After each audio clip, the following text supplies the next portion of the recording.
Alors, on va continuer sur réajuster sa pratique ou réorganiser ses théories. Donc, je vais parler un petit peu de la question de la justification des conduites du thérapeute par lui-même. Euh, je pense que dans une approche intégrative, un des risques que l'on peut avoir, c'est la justification des conduites du thérapeute, qui est plus facilement permise finalement, et je vais vous expliquer en quoi. Il peut orienter la justification de ses conduites vers la théorie qui va sembler normaliser sa conduite ou rétablir sa déontologie.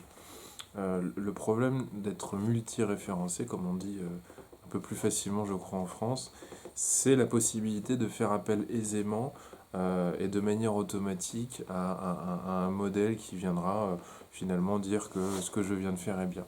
Alors, je vais vous donner un exemple concret. Toucher la main d'une patiente quand vous êtes en train de proposer une catalepsie du bras durant une séance d'hypnose, ça n'est pas anormal. Évidemment, si vous le faites dans un suivi analytique, bah, ça pose plus la même question. Ça commence d'ailleurs pour le coup à poser une question. Le fait de dire, bah écoute, je suis psychanalyste et hypnothérapeute, va forcément nous poser des questions de comment le thérapeute conçoit l'alliance des deux et qu'est-ce qu'il peut faire finalement de son attitude, quel sens il peut y donner dans le cadre qu'il a construit en relation avec son patient.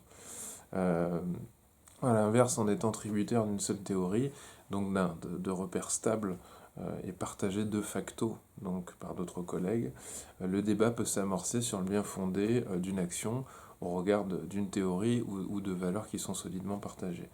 Si l'objectif initial il est d'améliorer par exemple la prise de conscience du sujet, euh, dans l'optique d'une efficacité, dans la suppression de symptômes, les chemins empruntés peuvent ne pas être les mêmes et ces deux perspectives impliquent deux visions du traitement. Alors, pour le premier objectif visant une prise de conscience, sa validation reste subjective, à la fois du côté du patient mais aussi du thérapeute. Ça reste car cette nuance elle reste relative à la définition finalement qu'on va donner de la conscience et de l'inconscient. Et ça reste donc discutable. Dans cette vision, c'est le thérapeute qui reste le plus à même de juger de l'avancée du patient, qui par définition n'a pas ou peu conscience de ses difficultés.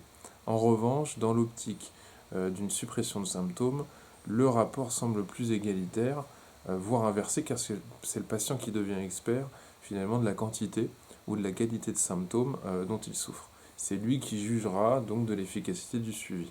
L'indicateur étant posé à cet endroit précis. Euh, ce qui nous dit finalement, et c'est pas inintéressant, euh, on peut se demander finalement qui est le plus à même de juger de l'efficacité, de l'utilité, de l'efficience d'un suivi. Euh, Ça paraît rien comme ça, mais on peut... alors déjà, on peut se dire que le psychothérapeute, lui, sait. Et en même temps, j'ai envie de dire, même si on ne peut pas être dans l'optique que le client est roi, les gens qui viennent payent ou sont pris en charge dans une institution, ils souffrent de quelque chose et on pourrait dire qu'ils sont certainement les plus à même d'en dire quelque chose puisque ce sont eux qui ont besoin de quelque chose. Euh, donc là, on est pris dans un étau, on est pris dans une complication. Certains thérapeutes désirant plutôt donner la parole aux patients et d'autres se sentant comme experts et pouvant expliquer finalement que bah, si le patient est mécontent de son thérapeute, c'est probablement qu'il est dans une résistance ou qu'il n'a pas compris quelque chose ou qu'il n'a pas pu atteindre un objectif. Donc là, on est dans une difficulté puisque si vous prenez le parti de simplement vous demander si un symptôme a disparu, vous pouvez passer à côté de plusieurs choses. Il y a des patients dont les symptômes disparaissent et qui finalement peuvent être pris dans une angoisse ou se voient finalement découvrir d'autres difficultés. Et j'ai envie de dire, la psychothérapie, elle a été efficace pour faire plaisir au questionnaire de validation de recherche, mais elle n'est pas forcément terminée. Et finalement, l'objectif peut se révéler au fur et à mesure. Euh, il me semble que on a parfois une vision un peu trop simplifiée en se disant qu'une personne vient pour un deuil irrésolu, un traumatisme, une angoisse. Oui, mais en fait, ça n'est pas que ça. Et j'ai envie de dire, parfois même, c'est peut-être même pas le problème principal. Donc tout ça, on le sait cliniquement, mais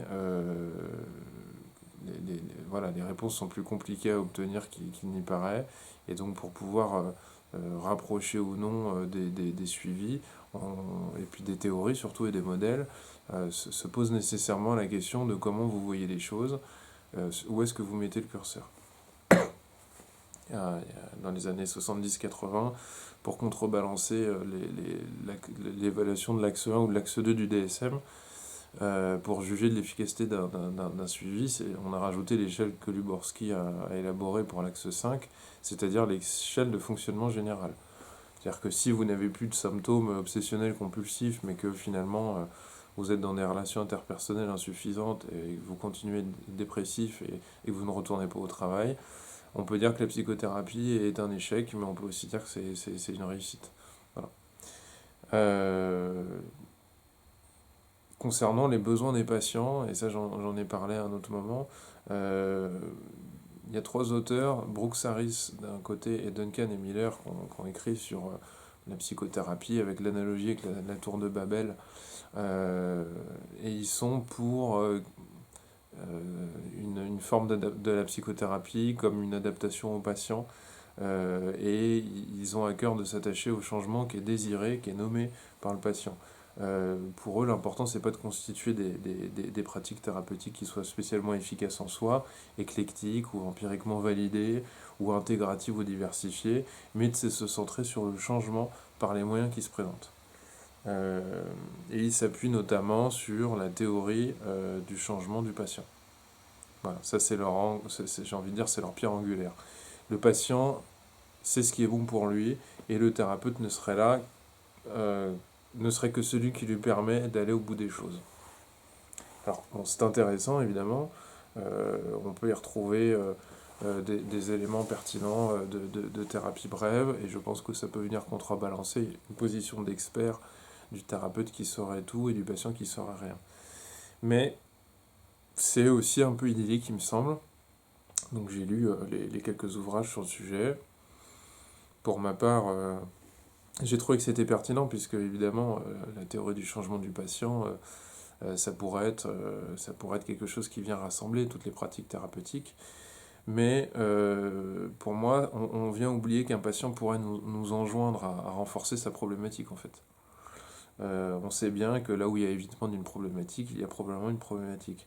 Si le patient est amené à éviter une discussion de sa relation avec son thérapeute et qui pense qu'il faut travailler telle émotion, par exemple, parce que lui saurait, tandis que le thérapeute comprend que parler d'une émotion, c'est une stratégie créée de toutes pièces pour éviter de parler du fond d'une difficulté, j'ai envie de demander à ces auteurs, mais qu'est-ce que vous faites finalement ? Si on laisse complètement l'expertise au patient, pour moi il y a une difficulté. Que le patient soit expert d'une certaine manière, ça c'est tout à fait juste, mais qu'il puisse guider tout le suivi thérapeutique, je pense qu'on est amené à pas forcément voir les choses de la même manière. Il y a des différences tout de même importantes, encore une fois, entre le monde français et anglo-saxon, car si on s'arrête au texte de Duncan et Miller, il n'y aurait qu'à aller vers les besoins du patient en s'adaptant pour que les objectifs qui s'est fixé soient atteints. Voilà. Après, les résultats à donner, le discours qui est donné par les auteurs, c'est que c'est ce qui fonctionne le mieux. Le patient est un expert en ce sens qu'il vient pour lui, il se connaît bien, même s'il ne s'avoue pas tout, mais il peut garder un objectif, selon moi, des illusions inatteignables, impossibles ou inutiles. Selon cette vision anglo-saxonne, il suffirait de laisser les outils au patient. Voilà, en pratique, j'ai du mal à concevoir ça. J'aurais même tendance à dire que la vision me paraît un peu trop positive, très ou trop positive, et on sait que derrière une plainte manifeste, mise en avant, il peut se cacher une demande qui n'est pas dite d'emblée. Il est important de désolidariser pour moi l'objectif officiel de la demande dans la thérapie, de ce qu'on pourrait comprendre d'un besoin derrière chez le patient. On sait que beaucoup de patients viennent pour éviter un divorce, à la demande du conjoint, c'est à cause de leur entourage, qui parfois souffrent des comportements, le patient se sentant dans l'obligation de trouver de l'aide d'une personne qui viendra finalement indirectement aider l'entourage. Euh, Au final, je pense que ce qui est important, c'est de se dire que les objectifs, ils sont ceux du patient. Se sentir mieux dans son corps, ne plus avoir peur de parler en public, réussir à dormir, trouver la meilleure décision à prendre en termes de choix amoureux. Mais il ne faudrait pas confondre les objectifs du patient et ceux du thérapeute en fait. Les objectifs du patient, ils peuvent ne pas du tout être adaptés pour le futur. Si l'objectif du patient en venant voir le thérapeute, c'est de réussir à obtenir un papier pour percevoir une indemnité, pour être en arrêt de travail, pour éviter un divorce, pour garder un lien qui sera toujours pathogène avec une personne, il y aura quelque chose à entendre du côté du clinicien euh, et qui devra avoir la puce à l'oreille et savoir que il y aura peut-être d'autres choses à investir, d'autres sphères dans la vie du patient. Euh, on doit probablement plutôt penser en termes de recherche d'un nouvel équilibre avec les personnes qu'on rencontre, selon moi, parce que le patient suicidant, il n'est pas forcément en demande. Si on pousse l'idée jusqu'au bout, celui qui a une forme d'alexithymie, il ne demande pas à travailler ses émotions. Le détenu en prison n'a pas forcément de demande, mais il a une contrainte ou il a une injonction de soins, et ça c'est rapidement la limite de ce modèle qui ne saurait pas quoi dire, je crois, facilement par rapport à ces états de fait.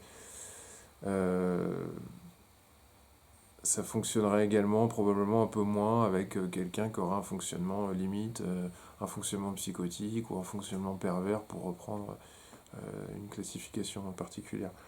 Euh, D'autant que le patient il peut rester dans une condition de malade pour de multiples raisons. Croire qu'un patient vient parce qu'il veut changer, ça me semble assez facile et on sait que c'est pas toujours le cas. Ça peut être un leurre, il peut y avoir, on peut dire, des bénéfices directs ou indirects à son comportement. Il y en a forcément dans une certaine mesure, sinon on pourrait dire qu'il ne serait pas comme il est, s'il n'y avait pas une fonction finalement au comportement qu'il a adopté avec le temps. Mais le monde anglo-saxon adopte moins volontiers ce point de vue. On est dans une vision positive, on est dans l'idée d'une motivation intrinsèque et entravée du sujet. Euh, donc c'est pour ça que Milton Erickson ou Carl Rogers viennent des États-Unis. Hein, c'est évident qu'ils ne sont pas arrivés d'Autriche. Ça n'était pas possible en termes d'idéologie. Et puis ils ont aussi, il ne faut pas l'oublier, un système de santé particulier qui fait que quand on va voir un psy, ça coûte très cher, qu'on a 10 ou 15 séances remboursées, et qu'après on n'a plus rien, et qu'on peut avoir une menace de perte d'emploi, et que pour être un peu cynique, forcément, c'est une certaine motivation pour pouvoir aller mieux.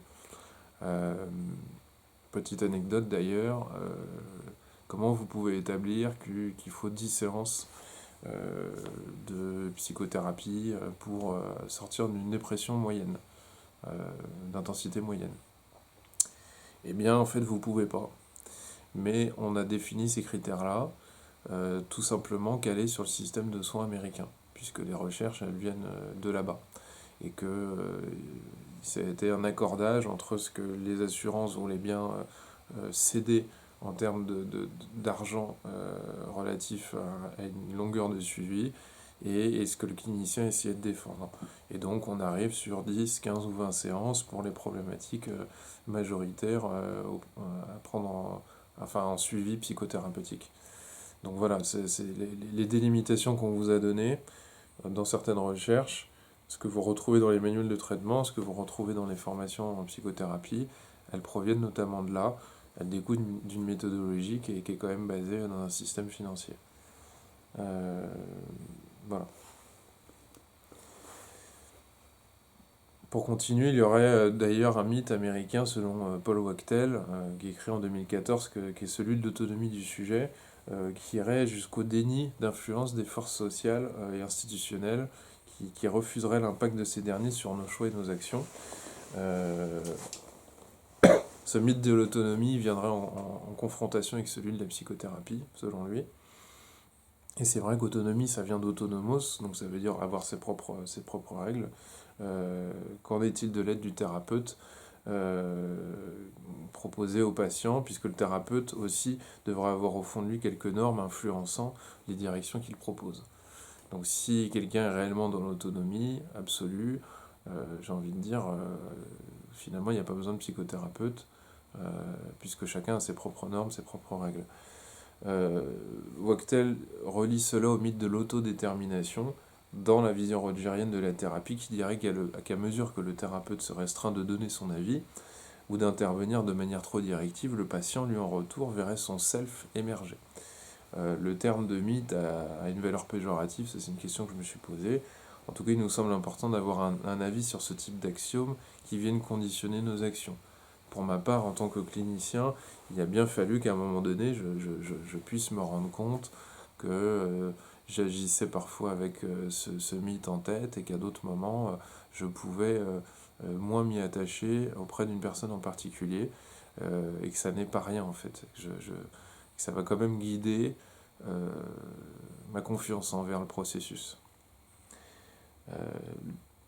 Voilà. Concernant la normativité du pragmatisme, l'Amérique elle a créé des guidelines, des modèles de bonnes pratiques, et les Américains reviennent peu à peu à l'idée que nous ne pouvons pas modéliser les patients, les problèmes, comme en biologie, les espèces. Le problème du pragmatisme américain, c'est qu'il n'est pas dénué d'intention, au même titre que le DSM qui était prétendu athéorique.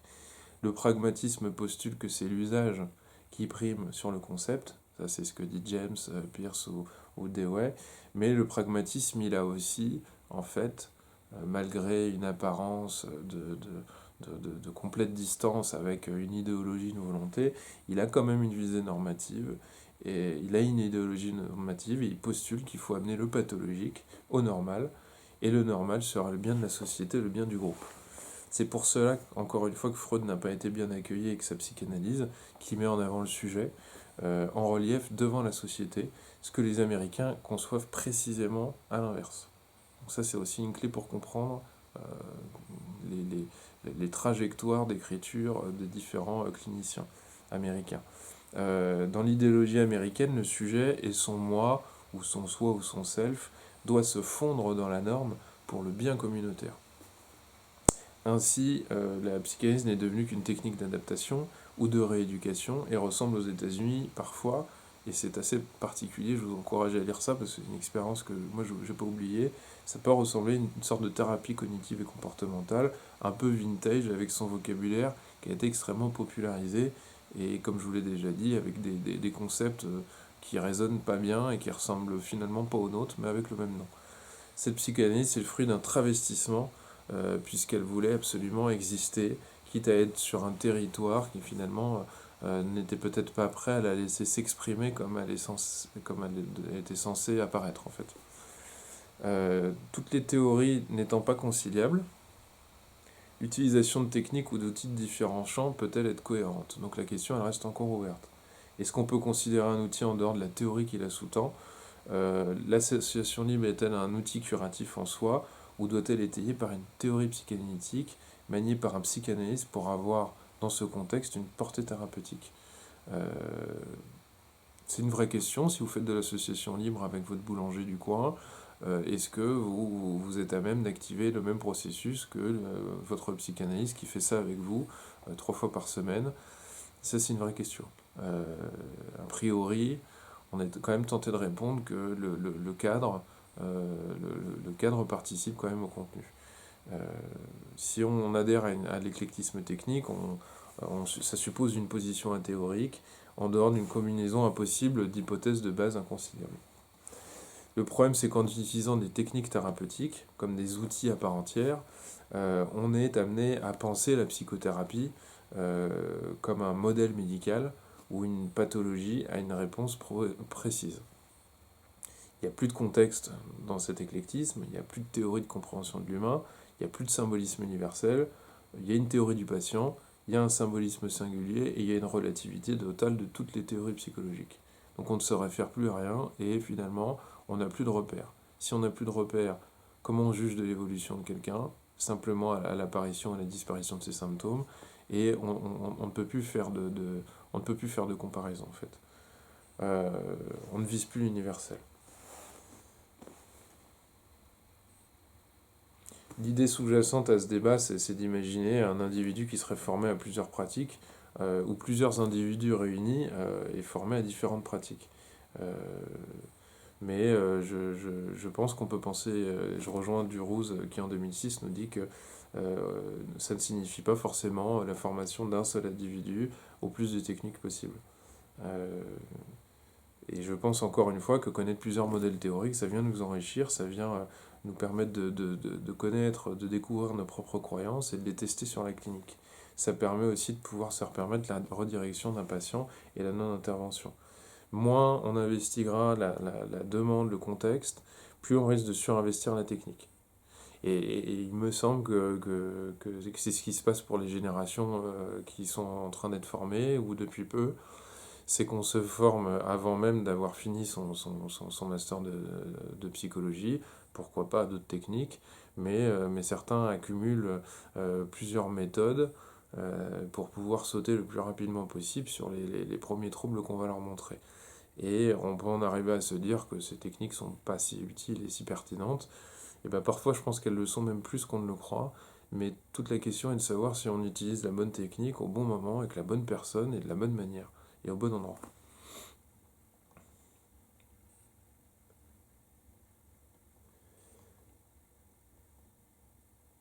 Alors, je vais passer directement à la question de l'intégration théorique. Comment avoir une vision analytique d'un suivi en hypnose? Donc, on sait que Freud a continué à utiliser l'hypnose jusqu'à tard, contrairement à ce qui est souvent dit. Euh, mais comment on pourrait avoir un suivi analytique en hypnose? Il y a quelque chose qui peut paraître étrange.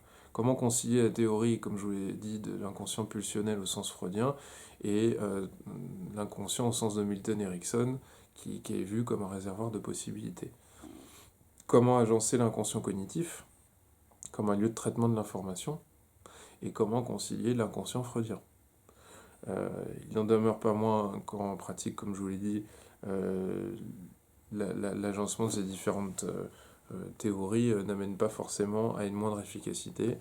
Je pense qu'on a tendance à en oublier que finalement la théorie portée par le thérapeute va quand même avoir une portée clinique à partir du moment où ça peut venir faire sens dans la rencontre et dans le récit du patient et qu'on arrive à un moment donné à une théorie partagée. Donc on arrive finalement aussi dans l'idée que je crois que c'est François Roustan qui disait que la psychanalyse est une suggestion au long cours. Donc évidemment, ça n'a pas fait plaisir aux psychanalystes, mais j'ai envie de dire la psychothérapie est une suggestion au long cours. Donc il y a un intérêt du cadre à la sortie de cadre, selon moi. Si le thérapeute est multi-référencé, c'est-à-dire qu'il peut penser comme un systémicien le ferait, puis un humaniste, puis un comportementaliste, puis un analyste, se pose la complication centrale, bien que très riche, quel est donc le cadre dans lequel s'inscrit sa pensée et son action. La forme, le cadre, permet l'émergence du fond et amène nécessairement à des questions sur la responsabilité du thérapeute, pour citer ce que disent Poupart et Pirlo en 2016. Que penser du thérapeute qui cède à l'impulsion durant une séance de thérapie familiale de demander aux personnes en présence de changer de place? Comment justifier théoriquement cela en tant que systémicien? La réponse est simple en fait pour un systémicien, mais le sens est différent si on est en posture analytique en fait. C'est tout à fait entendable pour un systémicien de demander à une mère et un père de changer de place. Ça n'a plus de sens si on fait une thérapie familiale analytique. Euh, Enfin, ça n'a plus de sens. Je pense, le sens n'est plus le même en tout cas. Euh, voilà. Et je pense qu'il est aussi important, euh, finalement, pour reprendre ce que j'ai dit tout à l'heure, de se demander si ça commence à faire sens pour le clinicien. Je pense même qu'on peut le laisser à un moment donné mélanger des théories, si finalement aussi ça peut faire sens auprès du patient. Je pense qu'à certains moments, on peut aussi exposer différentes hypothèses à une personne face à nous, et puis de voir si ça résonne au fond d'elle, si elle se retrouve aussi dans la description. Puisque comme je vous le disais, il ne faut pas oublier que les grands théoriciens, comme on le dit parfois, ont pu s'inspirer des récits de leurs patients afin de construire des théories. Donc elles ne tombent pas du ciel, elles ne sont pas le pur produit de gens grandioses, elles proviennent en plus de leur expérience clinique. Donc, peut-être que pour conclure sur cette vidéo, je pourrais dire que par moment, en tout cas c'est comme ça que je le vis en tant que clinicien, pour tout vous dire, par moment la systémie s'invite très fortement euh, dans ma consultation. Et puis par moment, c'est la psychanalyse qui va venir s'installer à côté de moi. Et à d'autres moments, je serai plus dans une approche humaniste, par exemple, où là il y a du comportemental qui vient et qui s'impose à moi. Alors pourquoi je l'utilise? Parfois parce que ça vient répondre à une demande du patient. Et puis parfois je me dis que ça va bien répondre à une demande du patient, mais je pense que c'est une mauvaise voie parce que ça va venir alimenter quelque chose qui en retour va renforcer la problématique. On pourrait se dire que les sujets qui intellectualisent trop, il faut les envoyer en psychanalyse, et les sujets qui intellectualisent pas, on va les amener en thérapie comportementale et cognitive. Je pense que parfois l'inverse est même plutôt plus intéressant. Je pense que quelqu'un qui intellectualise, ça peut être pas mal qui passe à l'expérience. Et je pense que quelqu'un qui n'intellectualise rien, je pense que ça peut être pas mal qui puisse s'autoriser à un moment donné à réfléchir et à penser sur lui-même. Donc ça n'est pas si simple. Je ne crois pas qu'il y a des thérapies pour des patients en particulier. Je pense qu'il y a une certaine souplesse à avoir du thérapeute. Et j'invite finalement les thérapeutes à se poser bien plus de questions sur leur cheminement clinique, sur l'expression enfin sur l'élaboration de leurs hypothèses, sur les intuitions qu'ils ont, sur comment ils arrivent à mélanger finalement des intuitions qui sont peut-être incohérentes, qu'est-ce qu'ils en font, et à travers cette notion d'alliance thérapeutique, je pense qu'on peut se permettre à un moment donné de poser ça sur la table, parce que souvent ça vient parler finalement aux gens, l'errance que le clinicien est en train de faire, euh, peut souvent être un effet un peu miroir de ce qui se passe chez la personne face à nous. Voilà. Écoutez, j'espère que j'ai pu être assez clair. Vous avez pu noter certaines errances à certains moments. Et que ça permet un petit peu d'amorcer le débat et que vous avez pu retrouver à certains moments des questionnements que vous pouvez avoir dans vos rencontres cliniques. Voilà, je vous remercie.